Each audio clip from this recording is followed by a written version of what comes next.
Hello student, আমি Tapas sir. আজকে এই ভিডিওতে তোমাদের একাদশ শ্রেণীর ইতিহাসের ফার্স্ট সেমিস্টারে যে তৃতীয় অধ্যায় আছে তার পার্ট 1-এ তোমাদের শর্ট কোশ্চেন উইথ অ্যান্সার দিয়ে দিয়েছি। আজকের এই ভিডিও তোমাদের কিন্তু পার্ট 2 তার শর্ট কোশ্চেন উইথ অ্যান্সার নিয়ে আলোচনা করবো। যা এখনও চ্যানেলটিকে সাবস্ক্রাইব করনি অবশ্যই চ্যানেলটিকে সাবস্ক্রাইব করে রেখো এরকম ভিডিও সঙ্গে পাওয়ার জন্য। আজের আগের ভিডিও দেখোনি, তোমাদের কিন্তু একটা একাদশ শ্রেণীর ফার্স্ট সেমিস্টারে 2025-এর একটা প্লেলিস্ট করে দেওয়া আছে, সেখানে তোমাদের কিন্তু যাবতীয় ভিডিও দেওয়া আছে। যা দেখোনি অবশ্যই পারলে তোমরা কিন্তু দেখে নিও। তো দেখো, তোমাদের আজকে প্রথম প্রশ্ন, প্রাচীনকালে পলিসির বিকাশ ঘটে কোথায়? গ্রিসে।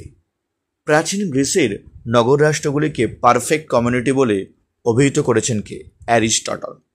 গ্রিসের সর্বাধিক উল্লেখযোগ্য দুটি পলিসের নাম লেখো, এথেন্স ও স্পার্টা।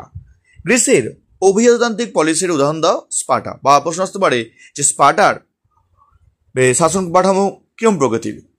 অভিজাততান্ত্রিক, এরকম ভাবে প্রশ্ন ঘুরিয়ে কিন্তু প্রশ্নটা আসতে পারে। নেক্সট, গ্রিসের গণতান্ত্রিক পলিসির একটি উদাহরণ দাও। এথেন্স। হেলট নামে কারা পরিচিত? স্পার্টার কৃতদাসরা। এথেন্সের দেবদেবীদের মধ্যে শ্রেষ্ঠ কে ছিলেন? এথেনা। স্পার্টার সমাজে সর্বোচ্চ স্থানে প্রতিষ্ঠিত ছিল কারা? স্পার্টানরা। গ্রামনি কাদের বলা হয়? যারা গ্রামের শাসন কার্য পরিচালনা করতেন তাদের বলা হয় গ্রামনি। কেমন? তারপর, পেলোপনেসীয় যুদ্ধ কত দিন ধরে চলেছিল? 27 বছর ধরে। মনে রাখবে, এথেন্স ও স্পার্টার মধ্যে কিন্তু এই যুদ্ধ চলেছিল। প্রাচীন ভারতে কখন দ্বিতীয় নগরায়ণ শুরু হয়েছিল? খ্রিস্টপূর্ব 6শ শতকে। মগধের প্রথম রাজধানীর নাম কি? গির ব্রিজ। তক্ষশিলা কোন মহাজনপদের রাজধানী ছিল? গান্ধার ছিল তক্ষশিলা। ঠিক আছে, গান্ধার হবে। হ্যাঁ। ভারতের সর্বপ্রথম কোন সাম্রাজ্য প্রতিষ্ঠিত হয়? মৌর্য সাম্রাজ্য। তারপর, মৌর্য বংশের পতন ঘটানকে? পুষ্যমিত্র শুঙ্গ। বৃহৎ সংহিতা গ্রন্থটি কার লেখা? বরাহ মিহিরের লেখা। সীতা হলো একটি কি? মৌর্য যুগের একটি কর হচ্ছে সীতা। চোল বংশের প্রথম ঐতিহাসিক রাজা কে ছিলেন? কারিকল। কোন চোল রাজা সামুদ্রিক কার্যকলাপ শুরু করেন? প্রথম রাজরাজ। তারপর, কুর্রাম কি? চোল রাজাদের আমলে গঠিত গ্রামীণ সংঘকে বলা হতো কুর্রাম। চোল বংশের শেষ শক্তিশালী রাজা কে ছিলেন? প্রথম কুলোতুঙ্গ। এথেন্সের শাসন কাঠামো কিরকম প্রকৃতির ছিল? গণতান্ত্রিক। 776 খ্রিস্টপূর্বাব্দের গুরুত্ব হলো কি? অলিম্পিক ক্রীড়া প্রতিযোগিতার প্রকৃত সূচনাকাল ধরা হয় এই সময়কে।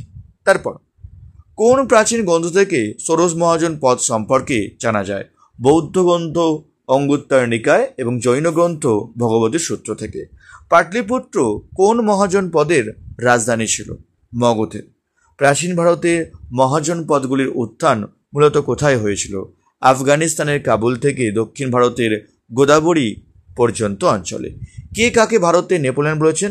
ঐতিহাসিক ভিনসেন্ট স্মিথ সমুদ্রগুপ্ত কিন্তু ভারতের নেপোলিয়ন বলেছেন। এখনো চ্যানেলটিকে সাবস্ক্রাইব করনি অবশ্যই চ্যানেলটিকে সাবস্ক্রাইব করে রেখো এরকম ভিডিও সবাই পাওয়ার জন্য। তোমাদের কিন্তু এইভাবেই পার্ট টু পার্ট তোমাদের সিলেবাস কভার করে দেবো। সে এখনো চ্যানেলটিকে সাবস্ক্রাইব করনি অবশ্যই চ্যানেলটিকে সাবস্ক্রাইব করে রেখো এরকম ভিডিও সবাইকে পাওয়ার জন্য।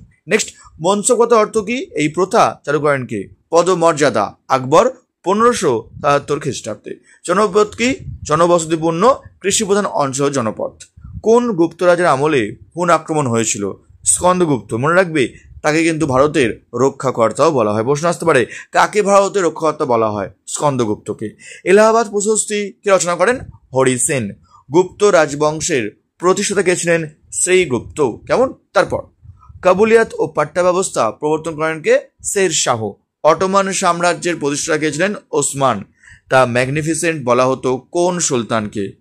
অটোমান সুলতান সুলেমানকে বলা হয় তা ম্যাগনিফিসেন্ট। কেমন? তো এই ছিল তোমাদের তৃতীয় অধ্যায়ের part 2 short question with answer আলোচনা করলাম। খুব তাড়াতাড়ি তোমাদের যে পার্ট 3 নিয়ে আসবো। আর যারা এখনো চ্যানেলটিকে সাবস্ক্রাইব করনি অবশ্যই চ্যানেলটিকে সাবস্ক্রাইব করে রেখো এরকম ভিডিও সবাইকে পাওয়ার জন্য। তার মতো এটুকুই।